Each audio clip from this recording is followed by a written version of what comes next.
Hello and welcome. Why don't you get comfortable for a little while? Tonight, we're going to put aside all the charts and the usual complex numbers. Instead, I want to share a simple story with you. It's a quiet story about two fathers, two very different ways of looking at the world, and one single lesson that changed absolutely everything for a 9-year-old boy.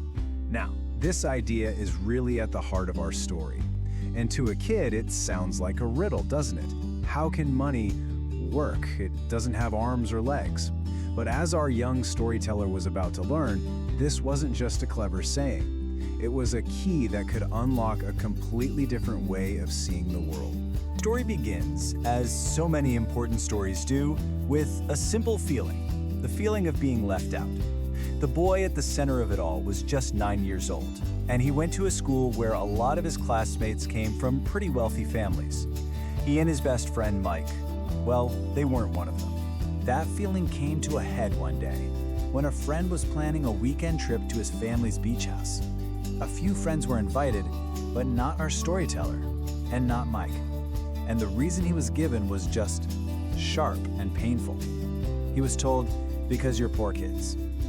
And that simple, stinging comment sparked the big question he brought home to his father that night. "Dad, can you tell me how to get rich?"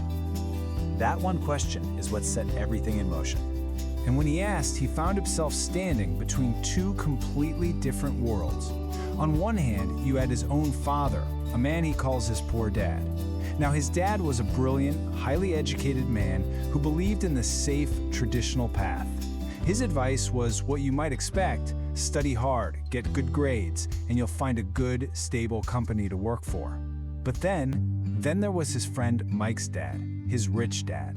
This man had never even finished the 8th grade, but he was building a business empire. And his advice was to learn a subject you'd never find in school: how money really works. Well, you can imagine, the boys were hooked. They decided they wanted to learn from Rich Dad, so they went to him and asked him, point blank, to teach them how to get rich. And Rich Dad, he agreed, but he told them his lessons wouldn't happen in a classroom. He offered them a job at one of his convenience stores, and that's where their real education was about to begin. So for 3 hours, every single Saturday, they dusted cans, they cleaned shelves, they worked really hard. And their pay for all this work, just 10 cents an hour. A measly 10 cents. And after a few weeks of this, the boys started to get really frustrated. It just felt unfair. All that work for practically nothing. They were ready to quit. But this was exactly what Rich Dad had been waiting for. This was their first real test. You see, when the boys finally came to him, all angry and complaining, Rich Dad wasn't disappointed at all. He was actually pleased. He explained that most people, they just accept their low pay. They're afraid, or they just quietly hope for a tiny raise. But the boys' anger, their passion, he said that was the fuel you need for true learning. It was the spark that could break them out of a trap that most people don't even realize they're in. And right there, Rich Dad revealed the very first lesson. He described this invisible treadmill, a treadmill that keeps so many people running their entire lives, working harder and harder, but never really getting ahead. He had a name for it. He called it the rat race. He explained the whole pattern to them. It goes something like this. A person gets a job to earn money. Then maybe they get a raise, and with more money, their spending goes up too. They buy a bigger house, a nicer car, but pretty soon, their expenses are so much higher that they have to work even more just to cover everything, all while just hoping for that next raise. It's a loop, a never-ending loop. And Rich Dad explained that this cycle isn't powered by logic. No, not at all. It's powered by two raw, very human emotions. First, there's fear. The fear of being without money, of not being able to pay the bills. That fear is what makes people cling to a job. But then, as soon as they get their paycheck, a second emotion kicks in: desire. That craving for all the wonderful things money can buy. And that 1-2 punch of fear and desire is what keeps the whole cycle spinning. He gave them a powerful picture to remember this by. The paycheck is the carrot. It's this beautiful illusion of a reward, always just ahead, always just out of reach. The owner of the cart knows exactly where they're going. But the donkey, well, the donkey only sees the carrot. And so it just keeps chasing it endlessly, without ever stopping to wonder if this is the only journey there is.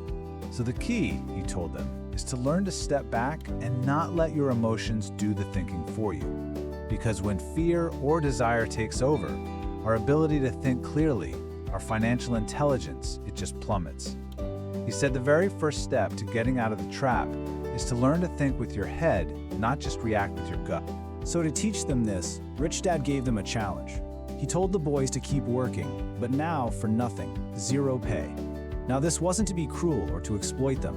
It was to force them to break their dependency on a paycheck and to start opening their eyes, to start seeing the world not as an employee, but as someone who creates things, to see the opportunities that everybody else misses. And you know what? It worked. As soon as they were free from chasing that tiny paycheck, their minds started to wander, and they noticed something. They saw the store manager tearing the front covers off unsold comic books to send back for credit, and then he'd just throw the rest of the book in the trash. And right there, they saw an opportunity. They asked if they could have the old comics, and the manager just said yes.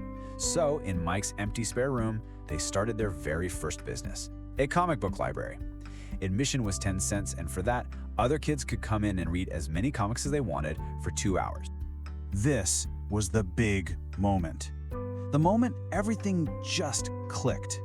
They were earning way more than 10 cents an hour, and the best part was they didn't even have to be there for the business to run. They had Mike's sister manage the library, and the money just came in on its own.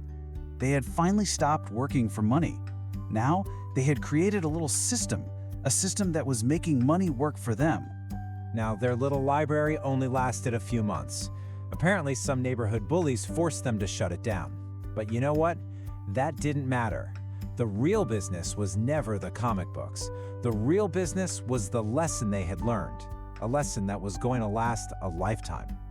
What they had done was they'd shifted their thinking. They moved away from the conventional, logical, left-brain path of their poor dad, the one that's focused on job security and a steady salary, and instead, they had activated their right brain, that creative, opportunistic mindset of their rich dad, the kind of mind that could see value where other people only saw trash. And that is the real heart of this first lesson. It's not about working harder or getting a bigger paycheck. It's about changing how you think. It's about training your mind to see what others don't, and then having the quiet courage to build something new from the opportunities that you find. So as our story comes to a close, we're left with a quiet question to ponder. It's a question not just for a 9-year-old boy, but really for all of us. Is your life controlled by the need for a paycheck, or is it being driven by the power of your own ideas? That's it for today's summary. I'm curious, which of these lessons was a game changer for you? Drop a comment below and let's discuss. If you found this breakdown helpful, please give it a like and subscribe for more book insights. Thanks for your support, and I'll see you in the next one.